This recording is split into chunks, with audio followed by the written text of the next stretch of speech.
नमस्कार, स्वागत है आपका बिहार समाचार में। कुछ घंटों में लालू यादव को जमानत मिल सकती है, तो वहीं राजद ने ऐलान कर दिया है कि लालू यादव के जेल से बाहर आते ही गिर जाएगी नीतीश सरकार। साथ ही नीतीश सरकार से परेशान होकर बिहार की जनता फिर से विधानसभा चुनाव कराने की मांग कर रही है।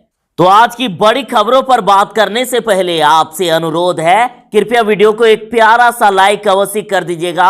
आपका लाइक करना ही हमारी मेहनत का फल होता है।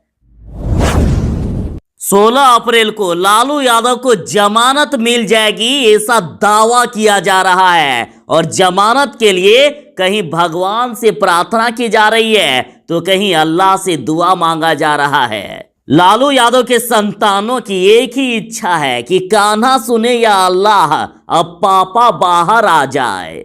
लालू यादव की रिहाई और स्वास्थ्य को लेकर तेजस्वी यादव बाबा बैद्यनाथ धाम बाबा भोलेनाथ की शरण में देवघर पहुंचे, तो वहीं बेटी रोहिणी रमजान के पाक महीने में रोजा रखकर अल्लाह से दुआ मांग रही है। तो वहीं बड़े बेटे तेज प्रताप यादव कृष्ण के दरबार वृंदावन का लगातार दौरा कर रहे हैं। और इससे पहले तेजस्वी यादव असम दौरे के दौरान कामाख्या मंदिर भी गए थे।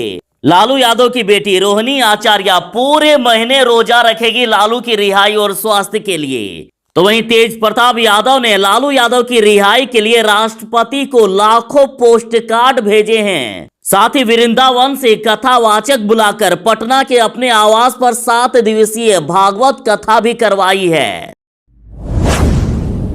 बिहार की जनता नीतीश सरकार से परेशान होकर फिर से विधानसभा चुनाव कराने की मांग कर रही है। बिहार की पीड़ित जनता कह रही है कि फिर से विधानसभा चुनाव कराया जाए, और इसके लिए पटना की सड़कों पर जगह जगह पर पोस्टर लगाए जा रहे हैं। और पोस्टर के जरिए बिहार की पीड़ित जनता का कहना है कि थके और हारे हुए मुख्यमंत्री से बिहार और कोरोना संभल नहीं रहा है। बिहार की स्वास्थ्य व्यवस्था मरणासन स्थिति में आईसीयू में भर्ती है, इसलिए कोरोना के साथ साथ बेरोजगारी भगाने के लिए बिहार में तुरंत चुनाव कराए जाना चाहिए।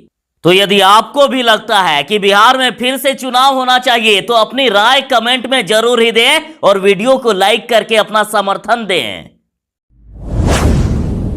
लालू यादव का 16 अप्रैल को जमानत मिलना तय माना जा रहा है। 16 अप्रैल को लालू यादव के जमानत याचिका पर सुनवाई है। कहा जा रहा है कि लालू यादव इस बार जेल से बाहर आ सकते हैं। तो वहीं राजद के वरिष्ठ नेता ने दावा किया है कि लालू को जमानत मिलने पर गिर जाएगी नीतीश सरकार। साथ ही तेजस्वी यादव का कहना है कि भाजपा को सबसे ज्यादा डर लालू से लगता है, इसलिए जेल में डाल दिया है। राजद के भाई वीरेंद्र का कहना है कि नीतीश सरकार अब गिरने वाली है। राजद नेता भाई वीरेंद्र ने कहा है कि लालू यादव को बिहार की डबल इंजन सरकार बाहर नहीं आने देना चाहती है। बिहार के नीतीश सरकार को डर है कि लालू के बाहर आते ही नीतीश कुमार अपनी सरकार नहीं बचा पाएंगे, लेकिन बकरे की मां कब तक खैर मनाएगी। लालू यादव अब जेल से बाहर आ रहे हैं। तेजस्वी यादव ने बिहार की नीतीश सरकार को निकम्मी सरकार कहा है और कहा है कि ये सरकार बिहार के लिए अभिशाप है और जिसे अपनी जिम्मेदारियों का बोध ही नहीं है। कोरोना काल के शुरुआती दौर में ही मैंने अस्पतालों की क्षमता बढ़ाने, सुविधाओं को सुदृढ़ करने व नए अस्पताल बनाने का सुझाव दिया था, लेकिन बिहार में 1 साल पहले भी मरीज अस्पताल में बेड, ऑक्सीजन, टेस्ट और इलाज के लिए दर दर धक्के खा रहे थे, और आज भी वही स्थिति बनी हुई है। लोक स्वास्थ्य या जन कल्याण मुख्यमंत्री नीतीश कुमार की प्राथमिकताओं में आज तक है ही नहीं, वरना स्वास्थ्य क्षेत्र में नीति आयोग के सूचकांकों में बिहार का सबसे नीचे रहता। बिहार में कोरोना की स्थिति इतनी भयावह हो गई है कि आज तक इतनी खराब स्थिति नहीं हुई थी। देख लीजिए, अब तक का सभी पुराना रिकॉर्ड टूट गया है। आज तक बिहार में एक दिन में इतने ज्यादा मामले कभी भी सामने नहीं आए थे। देखिए, पिछले 24 घंटे में सबसे अधिक 4,157 नए कोरोना पॉजिटिव मरीज मिल गए और इससे पहले 11 अगस्त को एक दिन में 4,071 नए मरीज मिले थे। मतलब जब से कोरोना आया है तब से आज तक का सभी रिकॉर्ड टूट गया। हालात इतनी खराब हो गई है कि अब महाराष्ट्र नहीं, बिहार यूपी में सबसे तेजी से बढ़ रहा है कोरोना के मरीज। देश भर में एक चौंका देने वाला आंकड़ा सामने आया है और जिसके अनुसार सबसे ज्यादा तेजी से कोरोना के मामले कहीं बढ़ रहे हैं तो वो बिहार है। बिहार में 22.47% तेजी से कोरोना के मामले बढ़ रहे हैं। तो वहीं बीते दिन बिहार में 17 कोरोना पॉजिटिव मरीज की मौत हो गई। कोरोना के बढ़ते मामले को देखते हुए कई राज्यों को लॉकडाउन कर दिया गया है।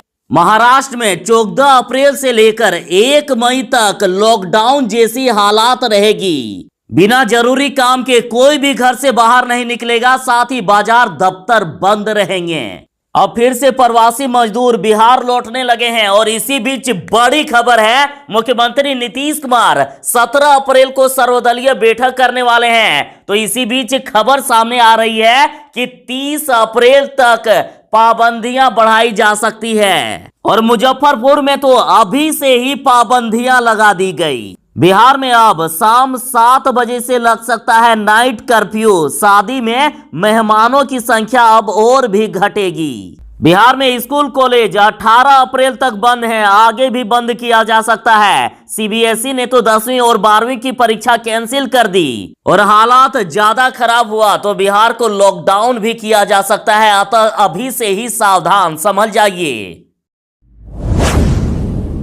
सीबीएसई परीक्षा को लेकर बड़ा फैसला कर लिया गया। 10वीं की बोर्ड परीक्षा कैंसिल कर दी गई है और 12वीं की परीक्षा भी स्थगित हो गई है। बता दें कि छात्र छात्राओं को परीक्षा की नोटिस 15 दिन पहले दे दिया जाएगा। नीतीश कैबिनेट तक पहुंच गया है कोरोना वायरस। मंत्री मदन साहनी कोरोना पॉजिटिव पाए गए। नीतीश कैबिनेट के मंत्री मदन साहनी कोरोना पॉजिटिव पाए गए हैं। उसके साथ ही उत्तर प्रदेश के मुख्यमंत्री योगी आदित्यनाथ भी कोरोना संक्रमित हो गए हैं। उन्होंने खुद ट्वीट करके ये जानकारी दी है और योगी आदित्यनाथ ने खुद को आइसोलेट कर लिया है। वहीं उत्तर प्रदेश के पूर्व मुख्यमंत्री अखिलेश यादव भी कोरोना पॉजिटिव पाए गए। कुछ दिन पहले ही उन्होंने कुंभ की यात्रा की थी। अभी भी संभल जाए, नहीं तो लाशों का ढेर लग जाएगा बिहार में। देखिए, कोरोना ने पटना के शमशान घाटों में अभी से ही शवों का ढेर लगा दिया है। अंतिम संस्कार के लिए अब जगह कम पड़ रही है। बिहार में कोरोना के मरीज के साथ साथ अब मौत का भी आंकड़ा बढ़ने लगा है। आप शमशान घाट की कुछ तस्वीरें देख सकते हैं। हालात इतनी खराब है कि शवों को जलाने के लिए घंटों भर का इंतजार करना पड़ रहा है। सोचिए, कोरोना मरीज के शव को लेकर अंतिम संस्कार के लिए परिजन सुबह से शाम भर तक का इंतजार कर रहे हैं। तो देखिए, इस पर राजद का कहना है कि एनडीए सरकार को लाशों के ढेर से मतलब नहीं है, सिर्फ वोट से मतलब है। सुना है मंगल पांडे जी जो स्वास्थ्य मंत्री हैं, बंगाल चुनाव प्रचार में निकल गए हैं। उत्तर प्रदेश के मुख्यमंत्री योगी आदित्यनाथ भी कोरोना पॉजिटिव पाए गए हैं। तो एनडीटीवी के रवीश कुमार ने कहा है कि ये लीजिए, योगी बाबा भी पॉजिटिव निकले। रैलियां करने वाले नेताओं से सावधान रहिए। इन्होंने कहा है कि देश में हालात बद से बदतर होते जा रहे हैं, लेकिन सरकार सिर्फ चुनाव जीतने के बारे में सोच रही है। रवीश कुमार जी ने कहा है कि मूर्ख राजा ने पूरा देश तबाह कर दिया है। पप्पू यादव बोले हैं कि मूर्ख को चुनने का देश को मिल रहा है इनाम, अस्पताल के बजाय शमशान का हो रहा है उद्घाटन। पूछा जा रहा है कि आत्मनिर्भर भारत में शमशान घाटों पर लगे लाशों के ढेर के लिए कौन जिम्मेदार है, बताओ। अब यहां तक कहा जा रहा है कि प्राण छूटे पर चुनाव ना रुके। तेजस्वी यादव ने बड़ा खुलासा किया है कि मुख्यमंत्री नीतीश कुमार के नाक के नीचे कोरोना के नाम पर हजारों करोड़ का लूट हुआ है। तेजस्वी यादव बोले कि मुख्यमंत्री नीतीश कुमार कुंभकर्णी नींद में सो जाते हैं और भाजपाई स्वास्थ्य मंत्री पॉलिटिकल टूरिज्म में व्यस्त रहते हैं, जो कभी कभार आराम फरमाने बिहार आते हैं। जनता भगवान भरोसे जीवन मरण से संघर्ष कर रहा है। मुख्यमंत्री नीतीश कुमार के नाक के नीचे कोरोना के नाम पर बिहार में हजारों करोड़ की लूट हुआ है।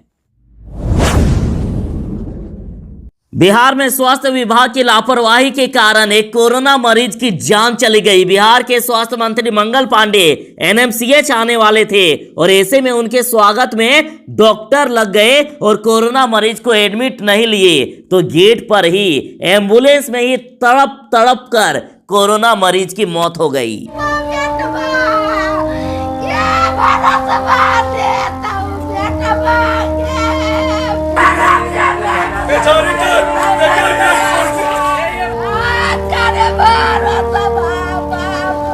और कहा जा रहा है कि शायद आपको यह जानकर हैरानी होगी कि इस घटना के कुछ ही घंटे के बाद बिहार के स्वास्थ्य मंत्री मंगल पांडे पश्चिम बंगाल में चुनाव प्रचार करने के लिए चले गए।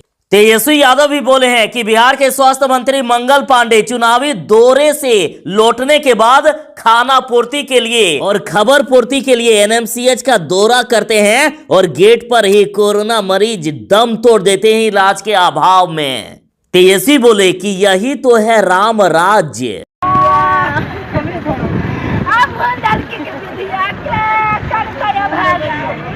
तो वहीं स्वास्थ्य मंत्री मंगल पांडे कह रहे हैं कि राजद ने हमेशा झूठ एवं अफवाह की राजनीति की है। मैं अभी पटना अपने आवास पर हूं। इस पर युवा राजद ने कहा है कि बेपरवाह मंत्री जी, बिहार में कोरोना के कहर से बेपरवाह बंगाल आप अप डाउन कर रहे हैं। एक दिन 2 दिन बाद बार बार बंगाल भाग रहे हैं और कोई विरोध करता है तो कहते हैं कि मैं घर पर हूं। बिहार के एनएमसीएच में कोरोना मरीज की लापरवाही के कारण तड़प तड़प कर मौत हो गई। तो इस पर राजद का कहना है कि पति को सरकारी संवेदनहीनता की बलि चढ़ता देख पत्नी कलपती रही, बेटा असहाय चिल्लाता रहा, पर बंगाल चुनाव प्रचार से लौटकर स्वास्थ्य मंत्री मंगल पांडे का दिल नहीं पसीजा। परिजन रोते रहे, बिलखते रहे, लेकिन बिलखते परिजन से स्वास्थ्य मंत्री मिले तक नहीं। बाकी नेताजी के स्वागत में लगे रहे और 2 घंटे तक धूप में बेसुध पड़े पिता ने दम तोड़ दिया। राजद ने यहां तक कहा है कि आपको यह जानकर बेहद खुशी होगी कि स्वास्थ्य मंत्री मंगल पांडे पुनः बंगाल पहुंच चुके हैं। यह सरकार गरीबों, मजदूरों, कोरोना मरीजों के प्रति कितनी संवेदनशील है इसका परिचय तो पिछले वर्ष ही हो गया था और अब धांधली से दोबारा एनडीए सरकार बना लेने के बाद यह सब फिर से सहना ही होगा। तो वहीं रिट्वीट में संगीता यादव लिखती है कि मंगल पांडे शर्म करो, अगर जरा सी भी मानवता बची है तो सिस्टम ठीक करो या इस्तीफा दो। अब किसी भी भ्रष्टाचारी को नहीं छोड़ा जाएगा। पूर्व डीजीपी का आह्वान है कि अपराधी और भ्रष्टाचारी को एक नजर से देखा जाए। समाज की बर्बादी में दोनों बराबर के गुनहगार हैं। ये बातें पूर्व डीजीपी अभयानंद ने की है। उन्होंने कहा है कि बंदूक चलाने वाला अपराधी हत्या एवं अपहरण कर पैसे कमा रहा है, वहीं भ्रष्टाचारी पदधारक अपनी कलम से घूस कमाकर धनवान हो रहा है। इसलिए दोनों एक समान दोषी है और दोनों ही अपराधी है। उन्होंने कहा कि अब समय आ गया है कि दोनों ही प्रकार के अपराधियों को एक नजर से देखा जाए।